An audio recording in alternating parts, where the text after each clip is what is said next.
Good evening. It's 9 p.m. on April the 9th of 2022. That's what time it is. And we're going to look at some more accounts of UFOs, sightings that have taken place.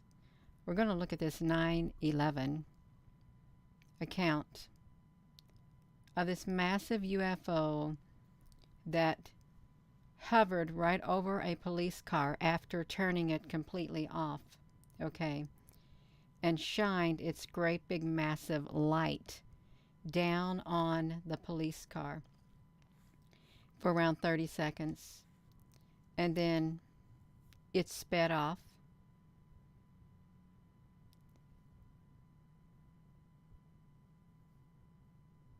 I heard something strange out there just now in the sky. It was weird. I thought, wow, that is really strange, you all. So let me come over here. Kind of disrupted my train of thought, but that's okay, you all. That's all right. And I want to thank you for coming on here. Got to get to the right YouTube channel.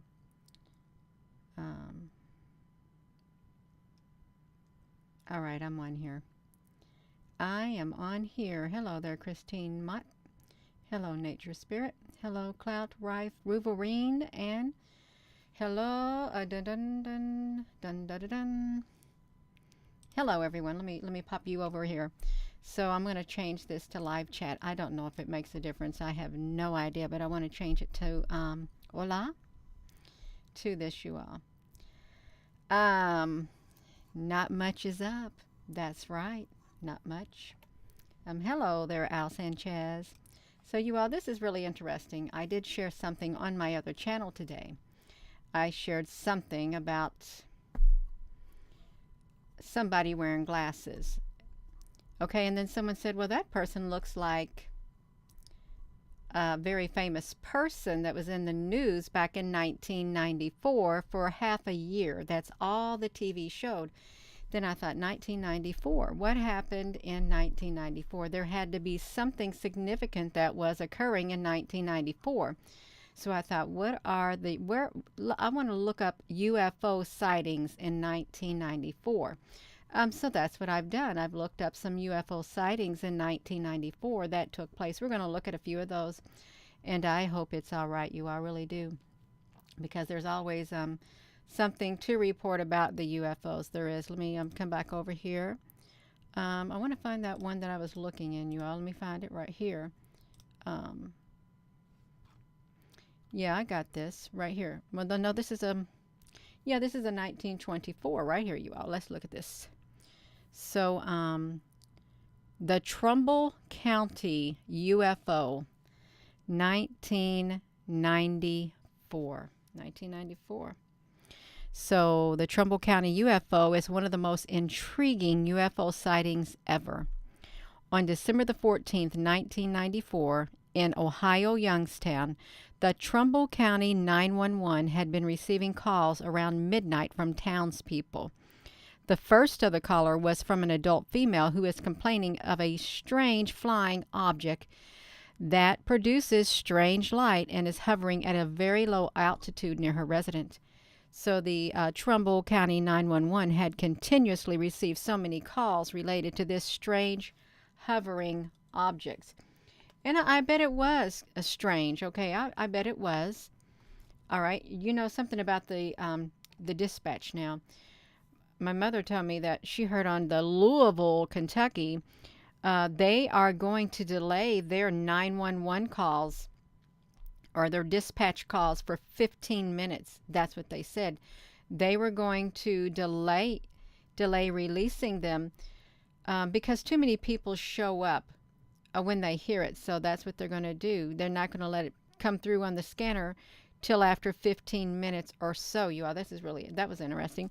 So as a response, they have started to dispatch police officers to investigate this situation about this strange hovering object that has been seen in 3 different locations and they have encountered this mysterious happening simultaneously, you all. Many people in Trumbull, including the police, have seen and experienced the unnatural, puzzling phenomenon. And I won't show this video. I will not show it.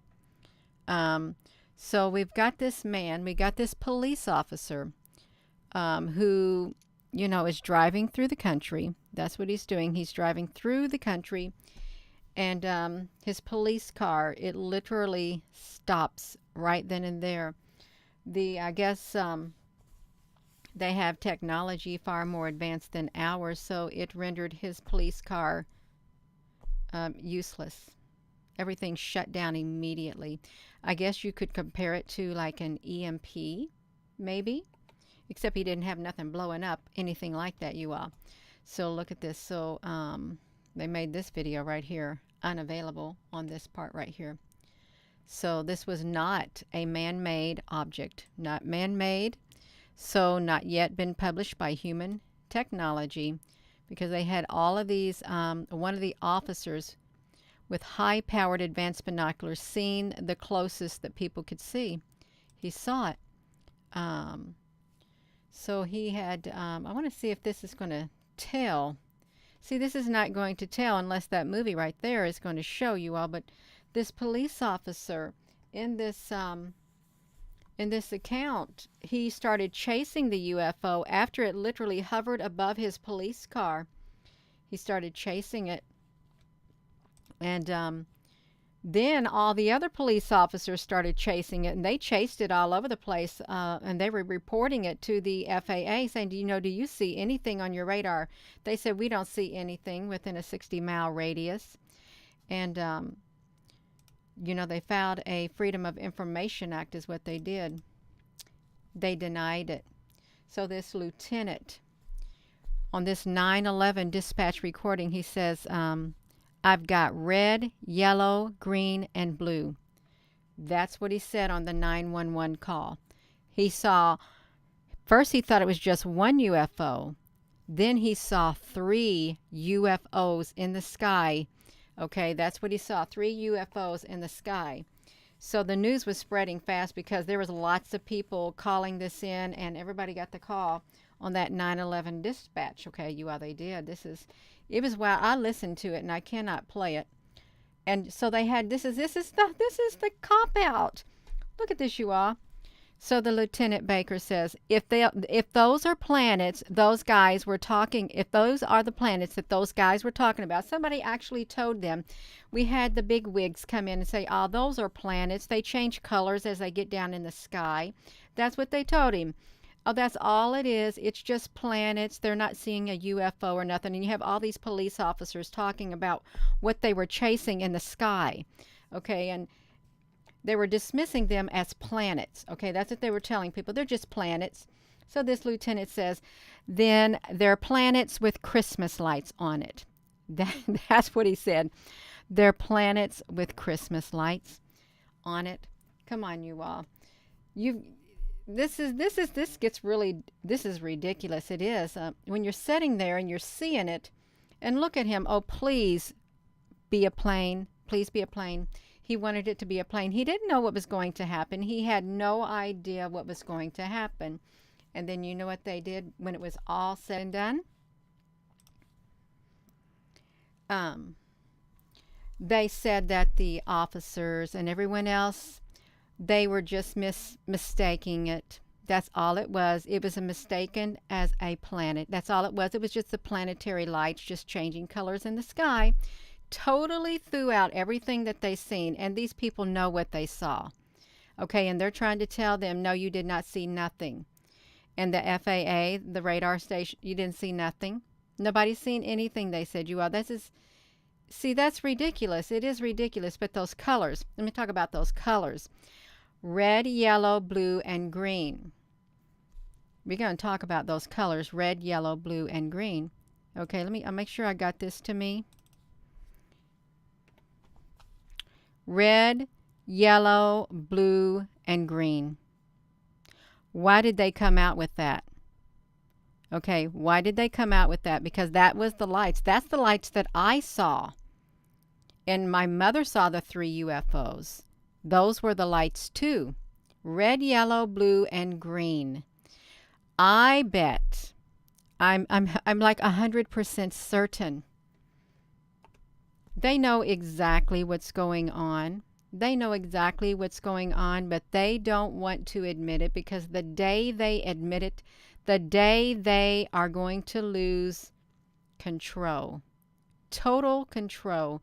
They're going to lose control the day that they admit these red, yellow, blue, and green UFOs that are in the sky, that people have seen in the sky, you all. That they wanted them to call they were planets. Just like that ship that flies across the Soho, or flies across the NASA product. They said, oh, it's a planet. I'm going to tell you right now, I will never be convinced. I shouldn't say never. I will not. I have no intention of letting somebody trying to convince me that what's across that, flying across the sky in front of the sun all the time is planets. I'm not going to let someone convince me of that, you all, because I don't believe it. Not one single bit. I don't believe it. I do not, and I'm not going to believe it. You're not going to tell me that this is a planet, because I'm not going to listen. I will not listen to it, you all. You can call me stubborn. You can call me bullheaded. I'm going to look at that and say, you know what? That doesn't look like a planet. It doesn't have the shape of a planet. Okay, it doesn't. You're not going to tell me this, okay? You will be blue in the face, okay? You'll get really tired of listening to me ignore you if you're going to tell me this right here is a planet, okay? I'm not going to listen to that either. I'm not going to listen to you telling me that's a planet. That's a planet. That's all it is. It's a planet. It's not a ship, just like they tell these officers, okay, these officers down here. Then they're planets with Christmas lights on them. Come on, you all. See, that is what's ridiculous. That's ridiculous, you all. That's 1994. I wanted to know what was going on in 1994. I am going to copy this. I am. Well, here's what they said. There was an officer from Howland Township and a security guard at the Federal Aviation Administration who reported of the visually seeing the strange occurrences and the jets scrambling at night. Okay, the jets scrambling at night, because look what happened. The Army scrambled 3 jets to interact and checked the strange phenomenon, and the responsible branch of the Army was involved with these occurrences. And it was the Air National Guard base in Vienna Federal Aviation Administration. So when they were contacted by the media and other concerned people, the base stated that there were no jets that were scrambled on the night of December the 24th. The FAA said the technology to detect inbound and outbound flying objects stated that they were unable to detect any flying object that night, both visually and the use of radar. And even the security guards for this particular incident, they reported of a visually seen strange occurrences and jets scrambling that night. But according to the government, the incident was not an alien encounter. It was treated as a myth. It is claimed that some people in Ohio, Youngstown, have experienced the occurrence, were just seeing things in a different way, and this was not based on true events. The truth was hidden within the hands of the government, and that puzzled people worldwide. Why do you want to hide stuff like that, you all? See, and they made this video unavailable. They don't want nobody looking at that. And that's why I want to put this on here for you all to see it too, because they don't want nobody looking at it. We can just come right over here. Boom. There we go. You all, you got that one, you all. We're going to close that one out. I got that one stuck right there. I've got to find it, you all. I'm going to find that one that I just posted on there, you all. If I can get to it. This one right here, I'm going to close it out. Right here, we're going to look at another one. Because this is what I did. I thought, well, since that we had something that captured our attention Oh, when was it? June of 1994, all the way to January of 1995. Every single day on the TV. So I've got that. There's got to be something that had went on behind the scenes. That's what I said. There had got to been something that went on behind the scenes, and there was. You all look at this. So we got this right here too. That happened. I never heard of this before, you all. This is so long. I got to go through it right here, you all. And if you're just tuning in, thank you for tuning in here. I wanted to check out what was happening in 1994 because I thought something really big happened, and it did. So look at this. The morning of September of 1994 was, this is in Zimbabwe. Okay, Zimbabwe, South in Africa. An incident during the morning recess would ultimately capture the attention of the entire world. In total, 62 children would announce to their teachers that spaceships had landed near their school. Furthermore, small men had emerged from the craft in full view of the witness, all of whom, incidentally, would describe the exact same encounter. The exact same encounter, you all. In Zimbabwe, out at recess, aerial school. 3 of them, right there. Oh, Sky Meadow, that's really interesting. Is that not strange? If you've been studying that, and here we're talking about Zimbabwe, that's really interesting. So look at this. The late Cynthia Hind would be the first UFO researcher to speak with the children, who in turn would invite equally experienced UFO researcher Dr. John Mack. Wait a minute. Did we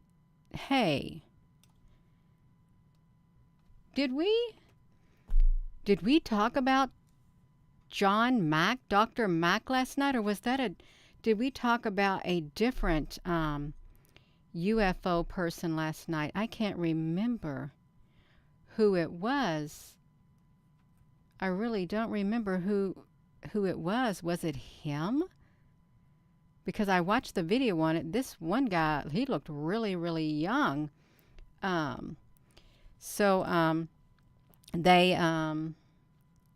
encounter is one of the most detailed and credible on record, is what it is. At least officially, the incident is still unexplained. They know what happened, but they will not admit it. The case still intrigues UFO researchers, enthusiasts today, over a quarter of a century later, and it is truly one of the most credible and thought-provoking UFO accounts of recent history. So they had UFOs over their schoolyard. So although a lone parent who ran the tuck shop was supervising the children, they were all intense and purposeful. Okay, left their own devices. Okay, let me look at this, you all. It was a Friday, the last day of school before the weekend, as the children shouted excitedly at each other in the schoolyard, and several of them noticed a huge silver disc in the sky overhead. There were also smaller crafts flying around the larger object. And within seconds, a temporary hush spread over the schoolyard as each child turned their attention to the gleaming objects above. As the main craft passed overhead, it looked to land near a small hill on the other side of the schoolyard fence, and the children ran to the fence to get a better look. Although the land was part of the school, it was off limit to the children as the clearing was still going ahead. So as they watched, a small man around 3 feet high suddenly emerged from the round object. The children would later describe him as extremely thin, with long black hair and very large black eyes. He jumped down from the craft and began walking in the direction of the fence where the children were watching. Perhaps they let out a collective gasp as after only a few steps he noticed the children stood there and stopped. Meanwhile, another figure stood watching from on top of the craft. After several moments of direct eye contact, The first entity turned and headed back to the craft. Moments later, the ship vanished, as did the smaller crafts overhead. So look at this. So they had telepathic communication. Some of the children ran into the school crying. If you're just tuning in, I'm reading an account of 1994 in Zimbabwe, a school ground where over 60 children saw a UFO land and smaller UFOs hovering around, and two entities got out around 3 feet. They got out, and the children were startled, is what happened. So they had telepathic communication in the field in front of them, and many of them already knew what they had seen. The teachers in the school were dragged from their meeting amid the commotion, and one of them later would state, "We just heard them screaming and screaming. A child cannot make that up." Another would offer, "I was very skeptical in the beginning that while they believed the children had seen something, they sought a more rational explanation. But look, they all drew the same thing. They all drew encounters of something like this happening, you all." And the one UFO hid in the tree, like that's what they showed it, hiding in the tree. And there was two girls who were skipping along the fence line, and two extraterrestrials were skipping with them. And they reached out their hand. The two extraterrestrials, the girl said, reached out their hand to her, and the other one, and they just stood there frozen. She said it was like there was an energy like bubble or something all around them, is what she said. And then she said they received telepathic communication. She saw thousands of images run past her eyesight, okay, like that, flashing in front of her. And the message she got was technology can be used for good, but some people or something they're using it for bad. That was the message that they got. Technology was being used for bad, and they weren't happy. That's more or less the message that the one girl told you all. So look, they had the headmaster believed the children's sincerity, but they initially thought it's best to just keep it silent. Okay, they just wanted to keep it silent. Look, the trees would go down and nobody would be able to breathe. So what's that about? They described the events like a person talks about something that really happened. Just like this, they claimed to have received telepathic communication from a dark figure who stood in front of them and would have some interesting revelations. One witness describes as, all of a sudden it was just like imaging going through my head, a message, telepathic communication, you all, just like that. Another child said, "Tell us we don't look," said the aliens had told them to tell us that we don't look after the planet properly. And then another, even darker view came from another witness, you all. I've never heard this thing before, but I'm glad I ran into it. They claimed they received images in their mind of the end of the world, where all the trees would go down and nobody would be able to breathe.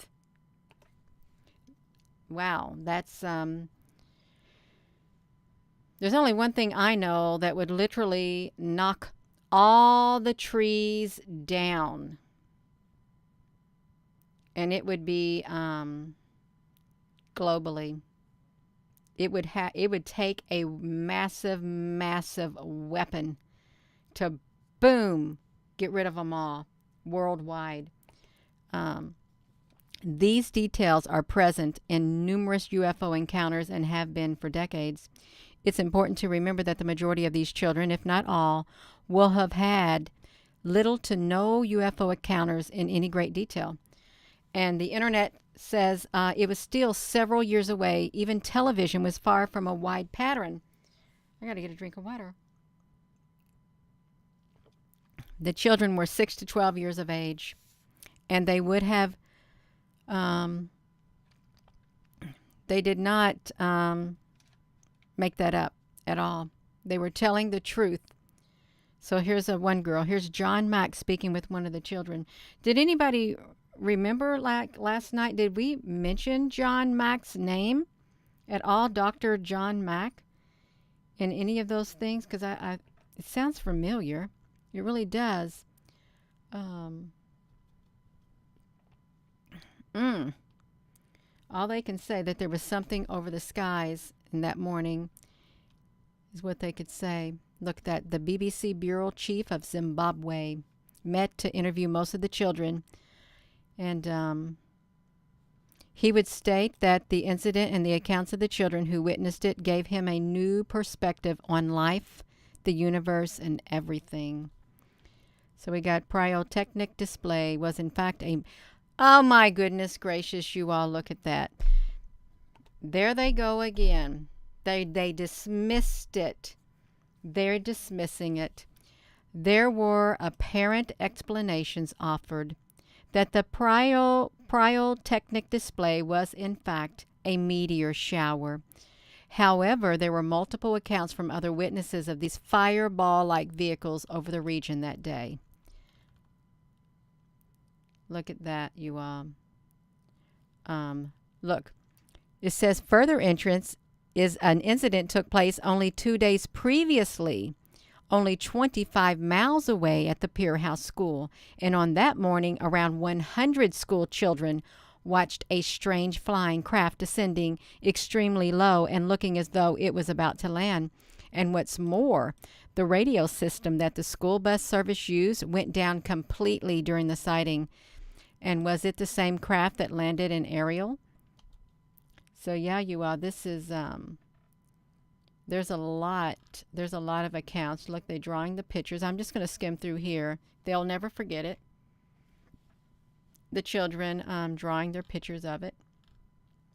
Connections between the environment and alien encounters. In between the trees. Communication through the eyes. This was the girl who gave the story right there, you all.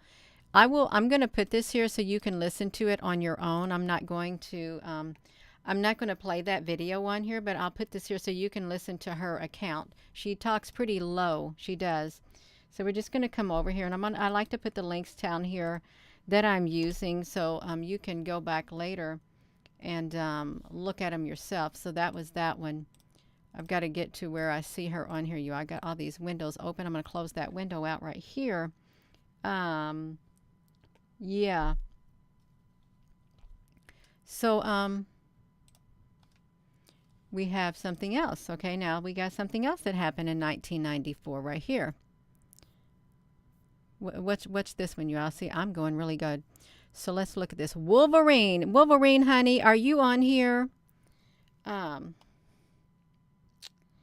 you on here, Wolverine? This kind of got your name on it. So, yeah, I just want to say hello to you, Wolverine. So, let's look at this, you all. So, 1994, Lake Michigan UFO incident. Why is the Wolverine state such a UFO hotspot? Okay, Susan, honey. So, look at this. Hello, Apple Brooks.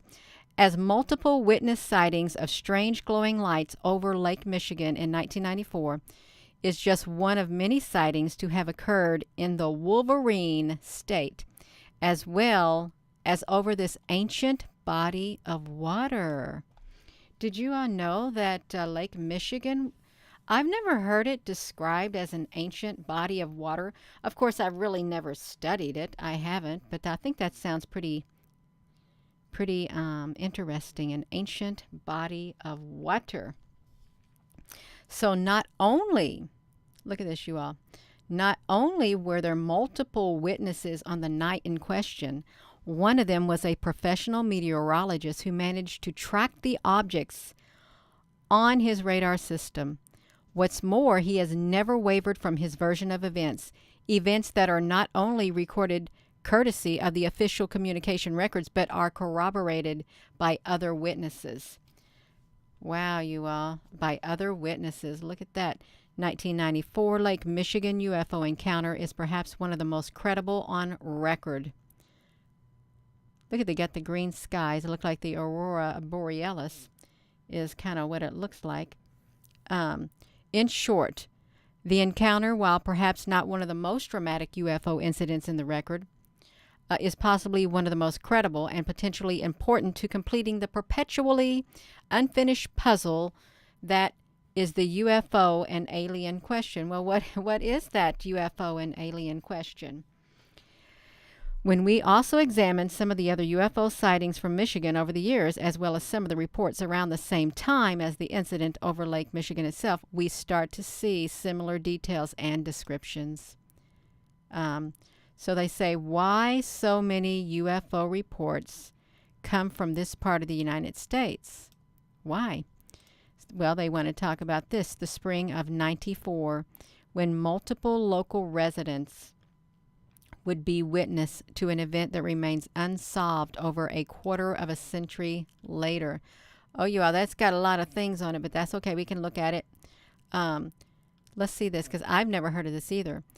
On the cold evening, you all just stay with us. We can read this. We can look at this together. We won't read it all, but we'll look at some of it. You can look at the rest of it. In March of '94, an event would see strange lights in the sky over 200 miles of Lake Michigan. Wow. It would result in multiple sightings and subsequent reports to police and MUFON from the general public. What's more, these calls from many different people throughout the state, including police officers themselves. In total, it is thought that over 100 people witnessed these strange lights over one of North America's most mysterious lakes. Wonder why it's mysterious.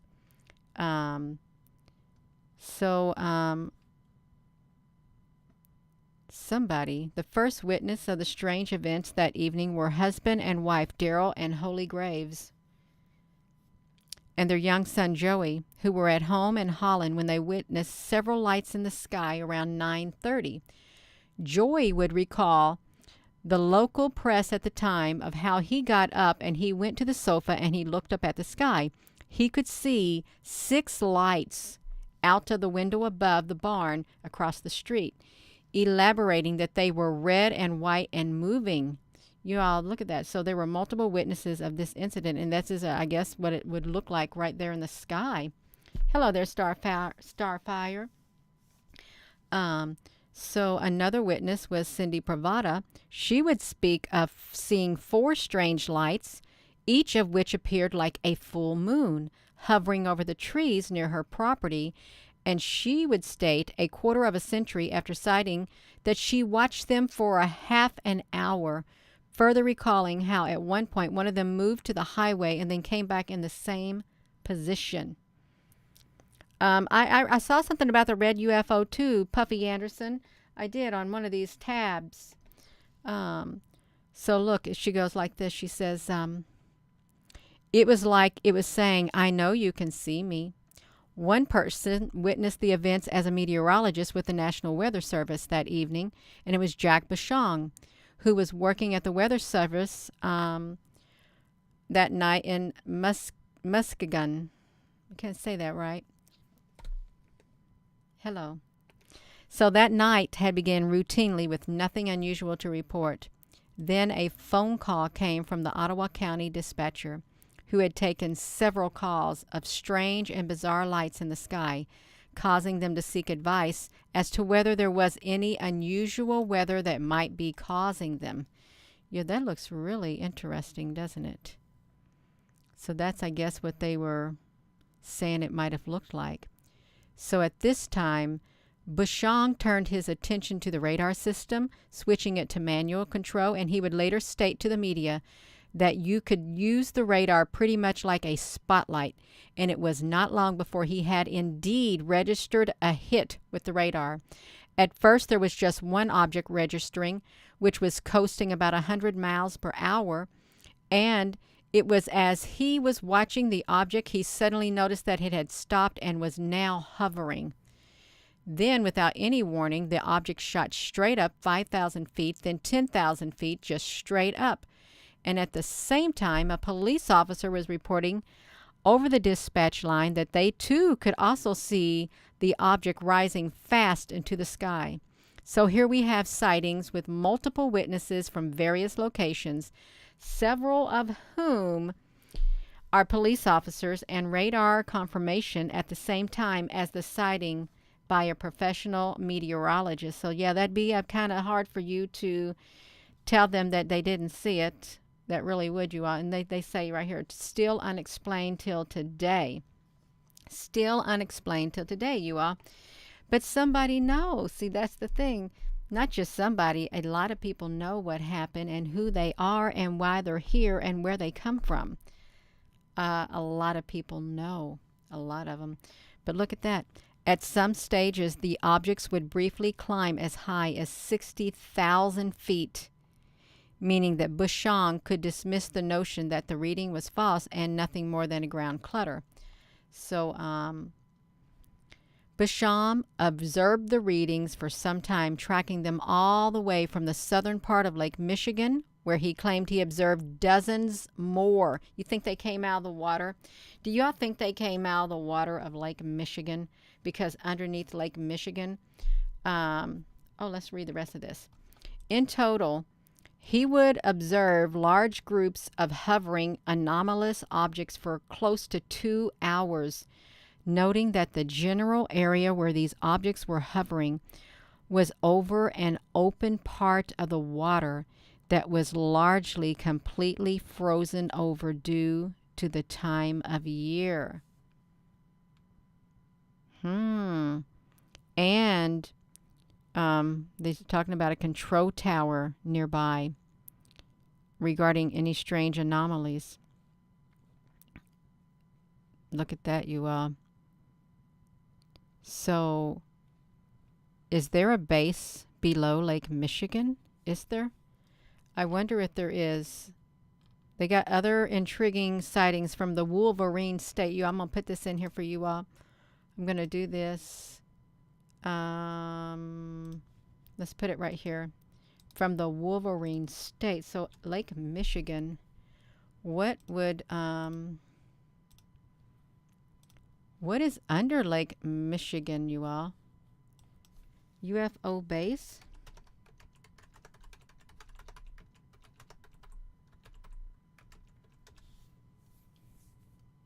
Look at that. UFOlogists discover underwater alien base at the Great Lakes.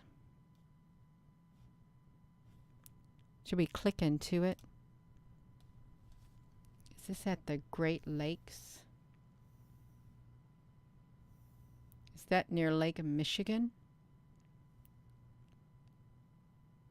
There is an underwater alien base hidden beneath the surface of the Great Lakes in North America. Oh, look at this. What we can see in them is the sun encircled by 4 reddish rings lighting up the skies in that area.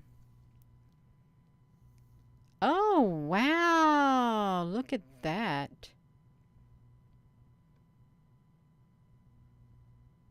Isn't that interesting, you all? And this is sometimes seen on the FAA webcams also. Something like that. Of course, you know, we've seen all of that kind of stuff too, but I'm thinking that don't got that much information on there. It really doesn't. So that's really not that good. But then look at this, you all. They got underground alien bases. Let me see this. Let's just look at this one thing right here. Mysterious sounds heard underneath frozen lake. Mystery UFO sounds recorded from under a lake in the USA has sparked a bizarre alien base conspiracy. I don't think it's so bizarre. That's not bizarre at all. Alien base conspiracy. I don't think that's bizarre at all. I think that's rather intriguing and rather fascinating and interesting to learn about. It's not bizarre. We want to know. We want to know so we can be prepared in whatever way we need to be prepared. Okay, we do. We want to have some knowledge beforehand before they make their grand appearance. So it's not rather bizarre at all. It's not bizarre. It's we want to know. Look at this science, but science may have some more mundane explanation as to where this Martian noise is coming from. Recordings taken from Steamboat Springs in Colorado were recorded by an employee. So, you know, there was something else that was interesting about the Zimbabwe encounter. When the girl is telling her encounter with the The disc, okay, that was in the sky. I've got my feet trapped underneath my chair. The disc in the sky, they heard a very high-pitched sound in their ears. That's what she reported hearing, a very high-pitched sound. I think that's what I heard her say, you all. So that's, I think, but we hear high-pitched sounds too. Does that mean there's UFOs all in those skies, in the sky all around the world, the high-pitched sounds we're hearing? Does it mean that they're near, somewhere near? I know about, I'm not going to trip out of my chair. I might fall a little bit forward, but my chest will catch me. That's exactly right, you all. Yeah. So let me see this. Alien bases underwater. Let's look at this. So they got some alien bases underwater, alleged underwater. Yeah. Oh my goodness gracious, you all. Actually, I'm leaning on my desk is what I'm doing. Just leaning forward. I'd like to sit up straight when I do this right here. I do. Some UFO researchers and investigators claim that there are underwater alien bases present in the vicinity of aquatic sightings, and these are the most interesting claims. Underwater base off of Malibu. Oh, wow. Why'd they say that? Malibu? Wow. That's interesting.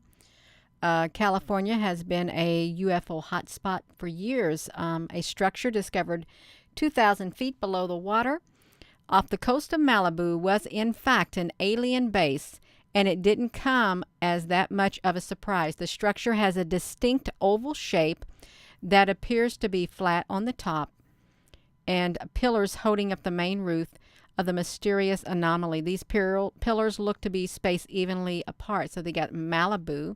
I can see it. I can kind of picture it. I can. Let's see what else. Underwater base off of Puffin Island, Wales. Oh, wow. That's right. I'm going to look at your face, Hitler. Yeah. It is not very nice, but yeah, I don't want to. I want to look at these UFOs instead. I do. Underwater base off of Puffin Island in Wales, you all. Hello there, luxury hippie 888. So look at this. Numerous sightings of a strange light leaving and entering the sea around Puffin Island, Wales, has led ufologists to believe that the area may be home to an underwater alien base. A spate of sightings in early '74 were particularly interesting to investigators. All spoke of not just lights, but solid objects that were seen leaving the sea. Leaving the sea, you all. So Wales, where is Wales located? I'm going to type it in the Google Earth, you all. And we're not going to end up at Walmart. Okay, we're not. I promise. We're not going to end up at Walmart like we did last night. I just want to type in Wales. That's all. W-A-L-E-S. Okay, let's see if it's going to find it. We're going to go straight to it. There we go. Right there. So, in the ocean, in the waters, look at this. Let's zoom this out some. Why is this so cloudy? I don't like them making this so cloudy. I really don't. So it's way up there. So way right here in Wales, they state that there's an underwater alien base in Wales. Right there. It's right there. Right around that area. And probably is. There really probably is. There's probably a lot of stuff going on. So let's, if you're just tuning in, yeah, that's interesting. It is. Angel feather, honey, that's okay. Yes, that is. It's all right. So look at this. UFO base under Lake Ontario in Canada. Oh, that's pretty colors. It really is pretty colors. Let's see what they have to say about it. In December, they published a report from a Hamilton resident who claimed to have seen several strange glowing orbs hanging over Lake Ontario. He also claimed to see these orbs on the lake several times prior. And what's more, he believes that there is an alien base under the water. He is far from the first person to make such an assertion. Lake Ontario, you all. Let's come over here to Lake Ontario. Lake Ontario. Let's see where they take us. Let's shrink us down. I better go to it again because I messed it up.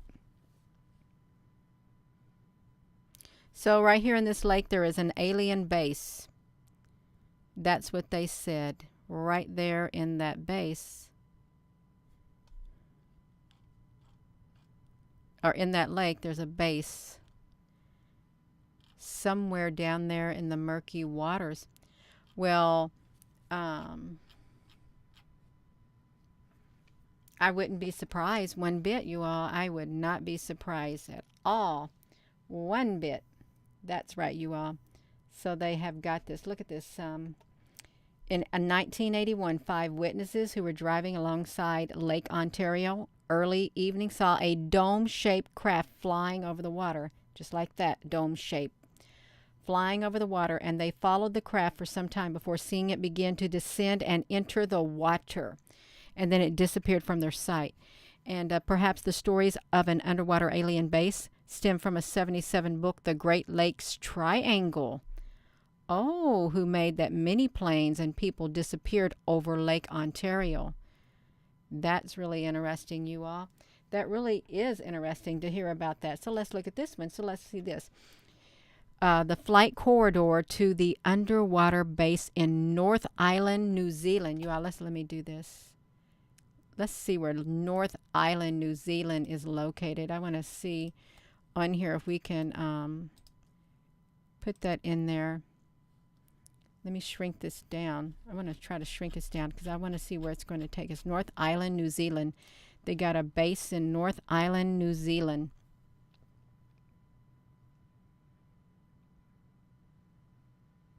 Wow. Where's that to Australia? That's what I want to know. Where is that to Australia? Because this area right here, whenever there's lightning strikes, they always end up pointing over here at this area right here. These are hot spots for when you see the lines go into this area. Right there, you all. It is. It's like hot spots. Let me show you something. Hot spots to that island. I hope it shows up on here if we can shrink this down.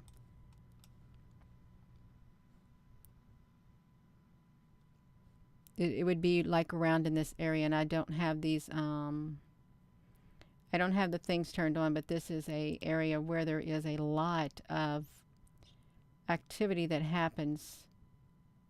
Let me see this, you all. Okay. It takes a while for it to show up, but at times this area right here is bombarded with lightning strikes. You can see the red right here where they have the little points where the lightning strikes have made it on this island area right there. So let me close out the lightning strike. So that's what it is. A flight corridor to the underwater base in North Island, New Zealand. It has been witness to many strange objects entering the sea, with activity stretching out to some of the offshore islands. And they say it's a hot spot for such activity. Also, aren't there volcanoes around that area, you all? There's volcanoes around that area of New Zealand. I think there might be some. Let's look at this. What am I doing? I got myself on here and not this, you all. I am so sorry. I've been too busy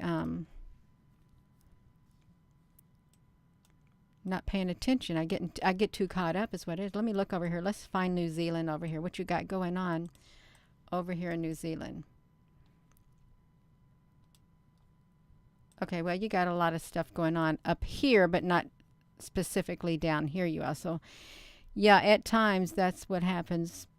You have a lot of activity there, and you have a lot of lightning strikes that go bouncing right off of that area too, you all. So let's put this back to us. We're supposed to be looking at the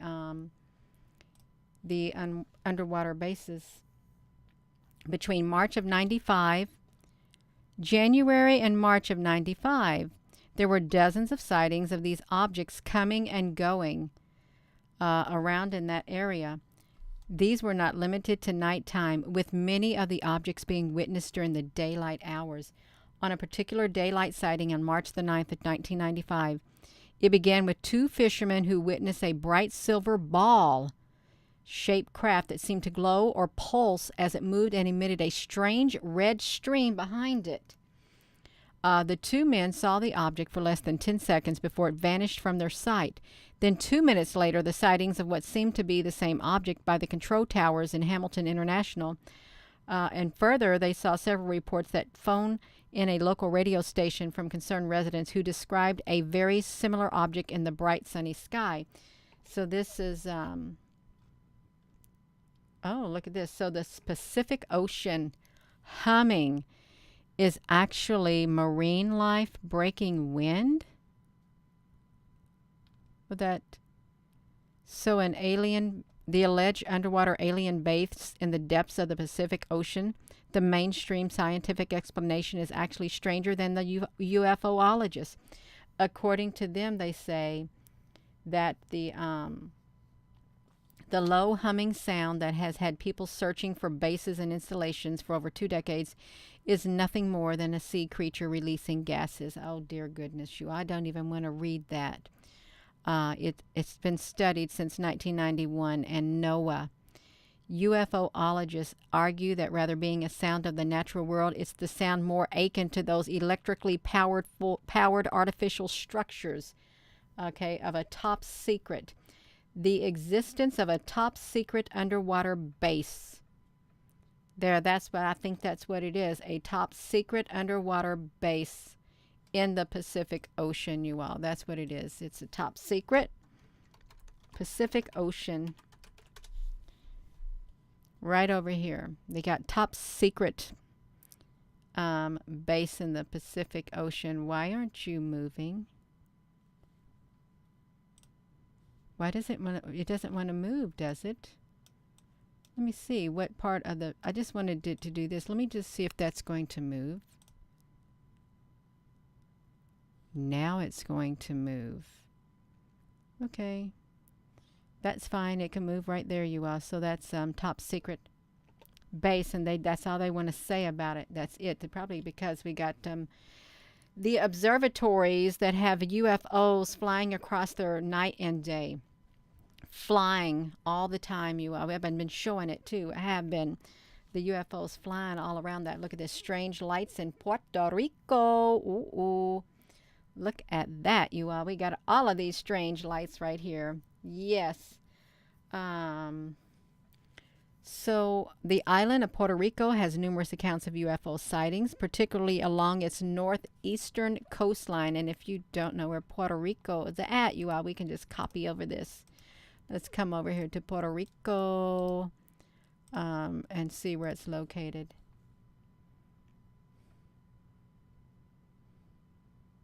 Boom! Right there. Yes, that's a big hotbed too. Lightning strikes come into that area, and this area gets some earthquakes at times too. It really does. This is a really hotbed of an area. So that right there, Puerto Rico, they have strange craft emerging out of disappearing into the water for years, and there's a Navy presence on the island. There's stories from locals and U.S. expats state that the U.S. military, at the very least, is monitoring the strange activity on the waters along the coast. That's really interesting. Lake Titicaca. I've never heard of Lake Titicaca, you all. So they got something going on at Lake Titicaca on the borders of Peru and Bolivia. It's a host to a plethora of UFO activity, according to some, and home to an advanced and possibly ancient alien base, you all. It's an ancient alien base on Lake Titicaca. I think I said it right, you all. Lake Titicaca. Let's see about it. I'd like to know where that's at. I would like for them to pull that up on here so we can see it. Well, I stopped it. Lake Titicaca. Oh, there it is down there, you all. Well, they don't have much of a place to live if they're inside that lake right there. It looks rather small. It really does look a tad bit small inside there. So it's the ancient city of Tiwanaku, considered to be the oldest cities in the world, sits on the southeastern shore of Lake Titicaca.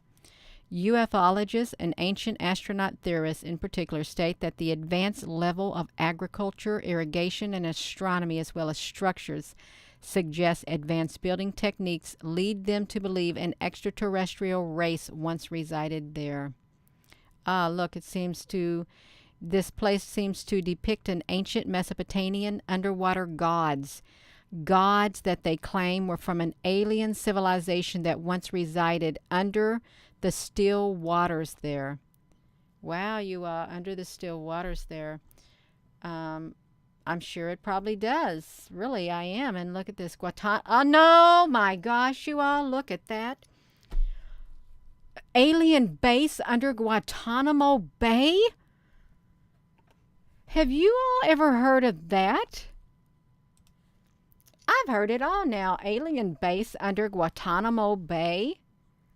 I've heard a lot about Guantanamo Bay, and you all have too. And now we're hearing about there's an alien base under Guantanamo Bay. That is really wild, you all. That's exactly right. It's a wow. That is wow, you all. That is so wow. We're going to pull this up on the map, you all, so we can see it. Oh my gosh. Let's pull it up on Guantanamo Bay, you all. Let's shrink it back down, y'all. We want to watch this Google Earth go there. We really do. Let's go to Guantanamo Bay because they say that's where they take all the bad people. Let's look at it. Here we go.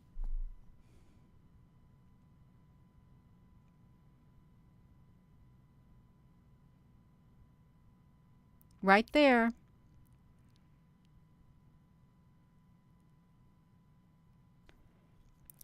We've all heard, well, I'd say a lot of people have heard about Guantanamo Bay as being a detention camp, but I have never heard it being home to an underwater alien base. Oh, this is really neat looking. Look at these lights.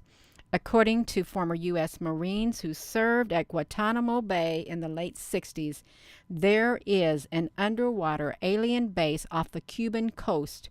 Furthermore, they claim that many of the UFO sightings of strange objects going in and out of the water, the U.S. military has even managed to capture several on film.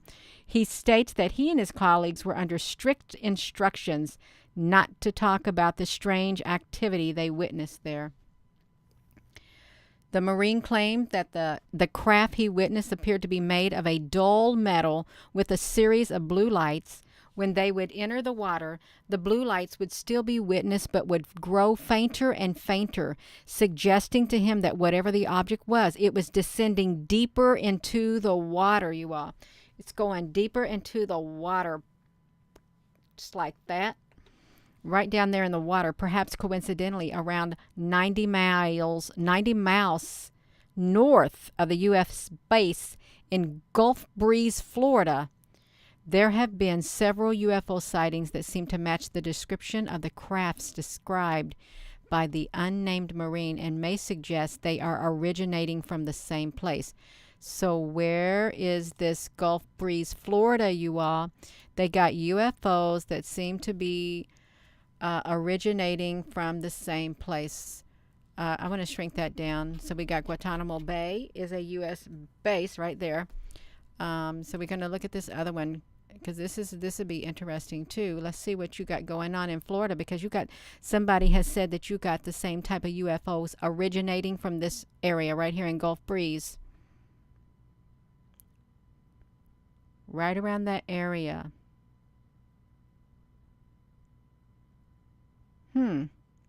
Well, that's interesting. That is interesting, you all. It's like a piece of the puzzle. It really is. So, they say in 1987, they claimed to witness a strange object fly overhead from the coast. It emitted a bright blue light that trapped him in its beam. A bright blue light trapped him in its beam. He stated that while he was caught in it, everything around him was blue, and he could not move.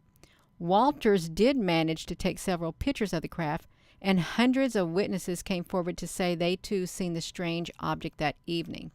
So, blue light. Blue light. Is this where they came up with the Project Blue Book? Okay, did they? From these UFOs that have this blue beam of light. So if you see something in the sky with a blue beam, it's all make believe.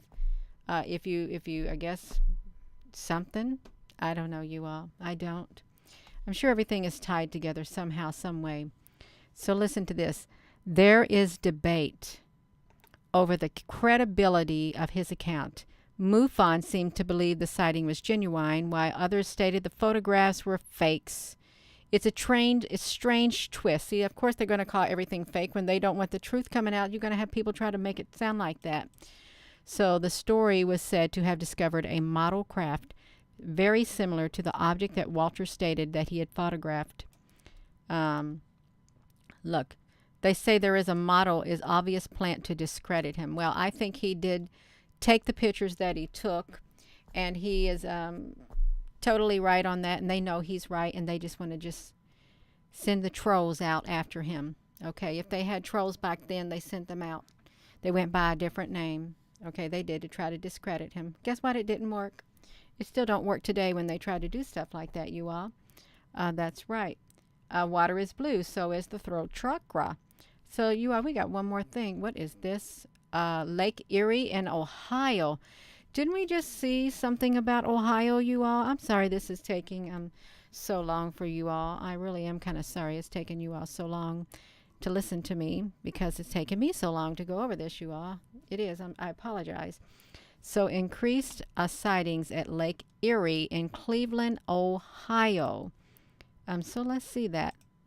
So they've got that. One of the 5 Great Lakes of North America has a long history of strange lights and unexplained phenomena. The area around Cleveland, Ohio has experienced an increase in sightings over the year. In 2001, Erie tells of the unexplained northwest Pennsylvania. So let's see where Lake Erie will pop up at you all. Let's look at this. Let's go to Lake Erie in Ohio.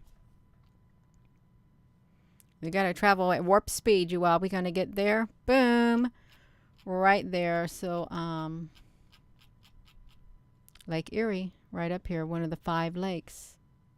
So that's really interesting, too. It is. So, 1988, a strange craft landed on the lake when it was iced over, and the landing was witnessed by Sheila and Henry Baker, who reported the local Coast Guard. The mysterious craft landed, and there were strange sounds coming from the ice, as well as a series of blue and red lights came from the craft itself.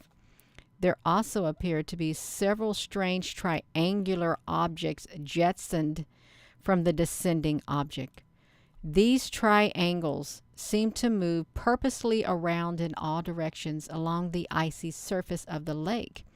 And then suddenly, the sounds of the ice stopped, and the craft and the mysterious triangles vanished, suggesting that they had indeed found their way below the ice and under the water. That's wild, you all. They found their way under the ice and under the water. Oh, they got the number one lake here, you all. The number 1 water base, underwater battle with aliens, you all. Come on now. They got it right here at Lake Baikal, the scene of an underwater battle with the aliens. I've never heard of Lake Baikal, or however they want to say it. Look at that, you all. So the ancient, it's in Siberia. Now, I can believe that, you all. The ancient Lake Baikal in Siberia is said to be the deepest lake on the planet and has a history of UFO activity, as well as alleged sightings of aliens underneath the water by the Russian military divers. Let's shrink you down. I want to go to Lake Baikal. Let's see if we can put in the Lake Baikal, you all. Let's see what it's going to take us over here to Siberia. Is that what they said? Or Serbia?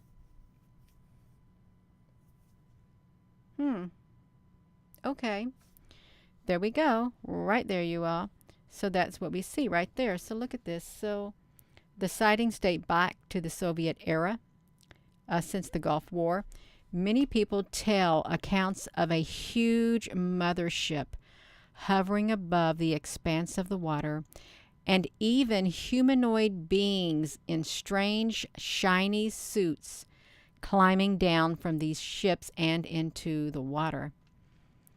A former naval officer and ufologist, Vladimir Azaza, claimed to have leaked top-secret files relating to the incident in 1982. He said the military divers who were standard training exercising in that area witnessed the huge underwater craft that moved with a speed that he had never seen before.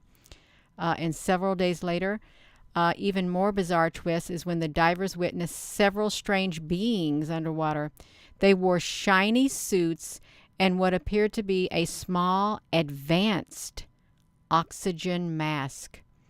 According to the alleged leaked documents, the unit was ordered to capture the strange creatures, but when they attempted to do so, they were fought off with what appeared to be an advanced sonar wave weapon that ultimately killed 3 of the 7 divers. The remaining 4, now terrified and injured from their attempts to detain the strange crew, retreated and made their report to their superiors.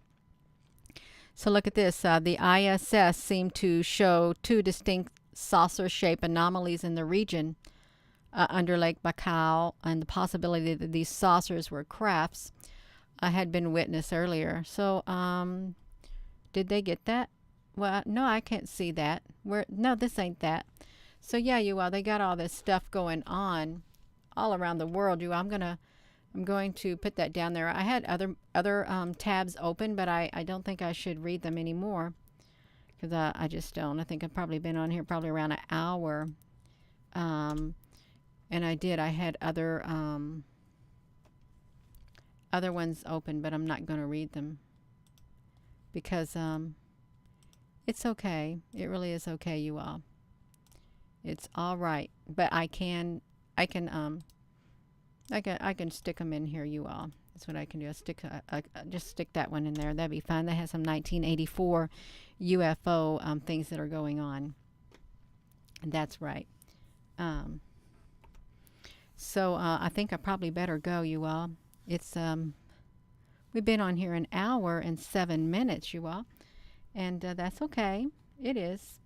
Well, we know that there are UFOs in the world, all around the world, and even in Zimbabwe. Let's go to Zimbabwe, you all. We're going to go to Zimbabwe if you don't know where it's at. Zimbabwe. So let's look over here. I never did. I got to push this button. Where we first started off is Zimbabwe, where the school children. I stopped it. Let me do this. Where the school children saw the UFOs right there in Zimbabwe. Landed at Ariel School, over 60 school children. And they received telepathic communication in visuals that came in front of their face. Yeah. So if they saw it there, where in Table Mountain, let's see exactly where Table Mountain's at. Right here. Let's just see where Table Mountain's located.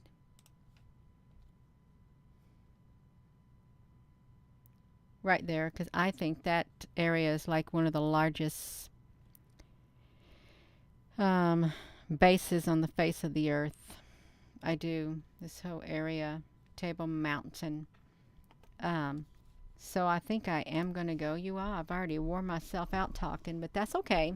It's worth it to read about the UFOs and the police officers saying the colors of the UFOs. Look, they tried to tell him they were planets. He said, well, they're planets with Christmas lights on them, but they happened to look, the colors were red, yellow, green, and blue, just like Simon says. You also, where did that come from? Where did the Simon says come from? Because that's the color they described the officers uh, with their account, and it wasn't planet. They weren't planets with Christmas lights. Okay, they weren't. They tried to make them think it was. So yeah, there's a lot. There's a lot of stuff occurring, and there's a lot of things they have just tried to hush up and sweep it under the rug. But that's okay. That's all right. It is. The truth has a way of getting out at the precise moment that it's supposed to get out, you all, where it can have the best effect. That's what I think. Something will be, yeah, whenever it's meant, it's going to come out. Okay. So thank you all for coming on here. Thank you, moderators, for being on here, you all. And I'm sorry it took so long. It's a lot of stuff to cover. There's not enough time to cover everything. There really isn't. So with that being said, hello, wherever you are in any part of the world. Hello, from my heart to yours. I love you. Have a wonderful rest of your day. And I don't think that all extraterrestrials are bad. I don't. Just like I don't think all humans are bad. I don't. I think we have a good and bad in this world. We do. Interdimensionally, yeah. And in the spiritual realm, yeah. So, in all actuality, I don't think you can have one without the other. It's kind of sad, but I think it's how it works. So have a wonderful rest of your evening.